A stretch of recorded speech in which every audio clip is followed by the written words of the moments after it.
अहमदाबादमध्ये झालेल्या विमान अपघाताने संपूर्ण देश हादरलाय. अहमदाबादहून लंडनला जाण्यासाठी उड्डाण घेतल्यानंतर अवघ्या काही मिनिटातच एअर इंडियाचे विमान खाली कोसळले. या विमानात 242 प्रवासी होते. अहमदाबाद या ठिकाणी झालेल्या विमान अपघातात सांगोला तालुक्यातील हतीद येथील दाम्पत्याचा मृत्यू झालाय.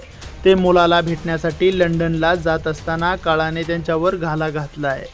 अहमदाबादमध्ये आज झालेल्या भीषण विमान अपघातात सांगोला तालुक्यातील हतीद गावचे मूळ रहिवासी असलेले महादेव पवार आणि त्यांच्या पत्नी आशा पवार या दाम्पत्याचा दुर्दैवी मृत्यू झालाय. लंडनला मुलाला भेटण्यासाठी जात असताना काळाने त्यांच्यावर घाला घातलाय. पवार कुटुंब हे सध्या अहमदाबादमध्ये स्थायिक झालं होतं, कारण त्यांचा एक मुलगा अहमदाबादमध्ये राहतो तर दुसरा मुलगा लंडनमध्ये बेकरीचा व्यवसाय करतोय.